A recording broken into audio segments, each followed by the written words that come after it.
సభాధ్యక్షులు మిత్రులు కంచర్ల బద్రి సహచర తెలంగాణ ఉద్యమకారులు మరియు స్టేజిని అలంకరించినటువంటి తెలంగాణ ఉద్యమకారులు మిత్రులందరికీ అలాగే ఇక్కడ ఉన్నటువంటి కవులు కళాకారులు మీడియా మిత్రులు మరియు ఎప్పుడు కూడా మంచి ఆదరణ చూపించేటువంటి ఇక్కడ ఉన్నటువంటి మిత్రులందరికీ కూడా తెలంగాణ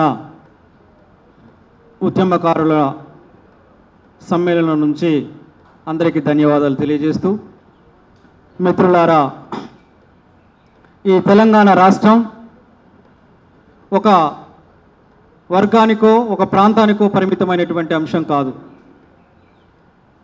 ఈ తెలంగాణ రాష్ట్రంలో నలుమూలల అన్యాయం జరుగుతూ నలుమూలల దోపిడీకి గురవుతూ తెలంగాణ రాష్ట్రాన్ని ఆంధ్ర పాలకులు పట్టి పీడిస్తూ జనగల రక్తం తాగుతుంటే, మనకున్నటువంటి నిధులు మనకు దక్కకపోతుంటే, మనకున్నటువంటి నియామకాలు మనకు దక్కకుంటే, మనకు రావాల్సినటువంటి నీటి వాటా మనకు రాకుంటే, ఇక్కడ ఉన్నటువంటి కవులు కళాకారులు ఆట కావాలి పాట కావాలి తెలంగాణ అస్తిత్వాన్ని ముందు పెట్టి ఆంధ్ర వాళ్ళను తరిమి కొట్టాలంటే ఆ రోజు ఉద్యమకారులుగా కవులు కళాకారులుగా కాలు గజ్జగట్టి భుజానికి డప్పునేసి ఆంధ్ర వాళ్ళను తరిమి కొట్టేదాకా నిద్రపోలేనటువంటి కవులు కళాకారులు తెలంగాణ రాష్ట్రంలో ఉన్నారు.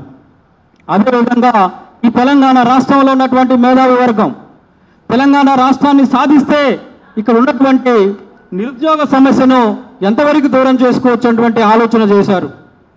పోరాటం అంతా ముందుండి ఉద్యమ నాయకులు తెలంగాణ బడుగు బలహీన వర్గాలు ఎస్సీ ఎస్టీ బీసీ మైనార్టీలు చేస్తూ ఉంటే ఈ పోరాటాన్ని రెండో కోణంలో చూసినటువంటి కొంతమంది అగ్రవర్ణాలు పెత్తందారులు వాళ్ళు ఈ తెలంగాణ రాష్ట్రాన్ని ఈ తెలంగాణ రాష్ట్రంలో రాజ్యాధికారాన్ని ఎలా చేజిక్కించుకోవాలి అనేటువంటి ఆలోచన చేయటం జరిగింది.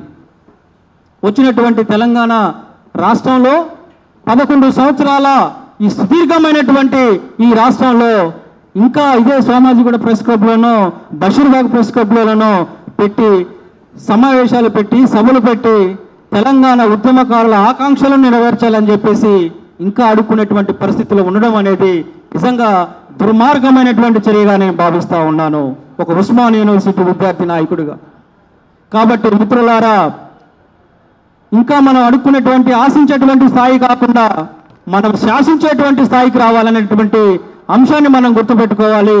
రాబోయే రోజుల్లో రాజకీయంగా బలపడి విద్యార్థి ఉద్యమకారులందరూ కూడా అన్ని జిల్లాల నుంచి ప్రాతినిధ్యం వహిస్తూ రాజ్యాధికార దిశగా మనం ప్రయాణించుకుంటే ఇంకా వాళ్ళని అడుక్కునేటువంటి పరిస్థితిలో ఉంటామని చెప్పేసి అటువంటి స్థితి నుంచి మనం వైదొలగాలి. ఖచ్చితంగా తెలంగాణ రాష్ట్రంలో 100కి 90% ఉన్నటువంటి ఎస్సీ ఎస్టీ మైనార్టీలందరూ కూడా ఆలోచన చేయాలి, రాజ్యాధికారం వైపుగా ప్రయాణించాలి. అదే కోణంలో తెలంగాణ రాష్ట్రంలో ఉన్నటువంటి మేధావులు బుద్ధిమంతులు అందరూ కూడా ఆలోచన చేస్తున్నారు. వారితో చెయ్యి కలిపి మనం ముందుకు పోయి ఇక్కడ ఉన్నటువంటి 90% ఉన్నటువంటి ఎస్సీ ఎస్టీ బీసీ మైనార్టీల యొక్క రాజ్యాధికారమే ప్రధానమైనటువంటి ఎజెండాగా పనిచేయాల్సినటువంటి అవసరం ఉందని చెప్పి ఈ సభాముఖంగా నేను తెలియజేస్తా ఉన్నాను. ఆ రోజు కూడా తెలంగాణ రాష్ట్రం వస్తే విద్యార్థులకు ఉద్యోగాలు వస్తాయి, మన కరువు పోతుంది అని చెప్పి అంటే 2001లో ఖమ్మంలో ఉన్నటువంటి మయూరు సెంటర్లో మేము జై తెలంగాణ అంటే నై తెలంగాణ అని చెప్పి టీడీపీ ప్రభుత్వం ఉంటే మమ్మల్ని తీసుకుపోయి జైలు వేసినటువంటి పరిస్థితి ఉంది. 2001 నుంచి ఈ రోజు వరకు వాళ్ళు పెరగనటువంటి పోరాటం చేస్తూ ఎప్పుడు కూడా తెలంగాణ సంక్షేమం గురించి తెలంగాణ రాష్ట్రంలో ఉన్నటువంటి ఎస్సీ ఎస్సీ బీసీ మైనార్టీల యొక్క ఆత్మగౌరవం గురించి ఫైట్ చేస్తున్నటువంటి వాళ్ళగా మేము ఎప్పుడు ముందుంటూ ఉంటాం. కాబట్టి మిత్రులారా, ఈ 11 సంవత్సరాల ఈ తెలంగాణ రాష్ట్రంలో ఈ 11 సంవత్సరాల యొక్క పాలనలో ఎవరికి ఎటువంటి న్యాయం జరిగినట్టు కనిపిస్తలేదు. ఎవరికి ఏ న్యాయం జరగాలన్నా ఖచ్చితంగా వడ్డించేవాడు మనవాడైతే ఖచ్చితంగా మనం ఏ వరుసలో ఉన్నా మనం ఆ ఫలాలు పొందేటువంటి అవకాశం ఉంటుంది. ఏం మారింది? రావు పోయిండు, రెడ్డి వచ్చిండు, రేపు ఇంకొక ధర వస్తాడు. మారిద్దా? మన యొక్క జీవన స్థితిగతులు మారతాయా? భౌగోళిక తెలంగాణ వచ్చింది కానీ మనకు సామాజిక తెలంగాణ కోసం ఫైట్ చేయాల్సినటువంటి అవసరం ఉంది. అదే కోణంలో ఉద్యమకారులను గుర్తించి ఈ కాంగ్రెస్ ప్రభుత్వం అధికారం చేపట్టే ముందు గత ప్రభుత్వము ఉద్యమకారులను విస్మరించింది. గత ప్రభుత్వం ఉద్యమకారులని విస్మరించి వాళ్ళని పట్టించుకునేటువంటి పరిస్థితి లేదు. కాబట్టి మా ప్రభుత్వం వస్తే మేము కడుపులో పెట్టుకొని చూసుకుంటాం, వాళ్ళకి పూల పానుపు మీద మేము నడిపిస్తామని చెప్పేసి కాంగ్రెస్ ప్రభుత్వం అనేక సందర్భాల్లో ప్రకటించడం జరిగింది. అనేక సందర్భాల్లో సభల్లో సమావేశాల్లో వాళ్ళు చెప్పడం జరిగింది. ఈ 11 నెలల కాంగ్రెస్ ప్రభుత్వంలో మరి ఏ వర్గానికి ఎటువంటి మేలు జరిగిందో ఒకసారి మనం పునరాలోచన చేసుకోవాల్సినటువంటి అవసరం ఉంది. భౌగోళిక తెలంగాణ కాదు, ఈ తెలంగాణ రాష్ట్రంలో నూతన విద్యా హక్కు చట్టాన్ని సమగ్రంగా అమలు చేసి ఇక్కడ ఉన్నటువంటి 90% ఎస్సీ ఎస్టీ బీసీ మైనార్టీలకు సమగ్రమైనటువంటి విద్యా విధానాన్ని అందించడం కోసం తెలంగాణ రాష్ట్రం ఏర్పడుతుందని చెప్పి ఆ రోజు బుద్ధిజీవులు చెప్పడం జరిగింది, మేధావులు అనేక సందర్భాల్లో వివరించడం జరిగింది.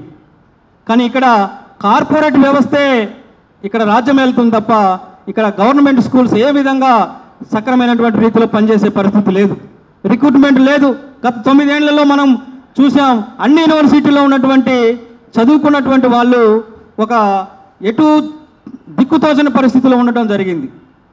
ఈ ప్రభుత్వం వచ్చినాక ఉద్యోగ అవకాశాలు ఇస్తుంది తప్ప మరి నూతనమైనటువంటి పారిశ్రామిక విధానం, నూతనమైనటువంటి వ్యవసాయ విధానము, మరి అలాగే ఎస్సీ ఎస్టీ బీసీలకు సంబంధించినటువంటి వాళ్ళకి సబ్ ప్లాన్లు ఇవన్నీ కూడా సమగ్రంగా కులంకుశంగా ఇక్కడ చర్చ జరగాల్సినటువంటి అవసరం ఉంది. ఇవన్నీ జరగట్లేదు, పక్కన పెట్టడం జరిగింది. ఏ యూనివర్సిటీలో కూడా రిక్రూట్మెంట్ చేయటం లేదు.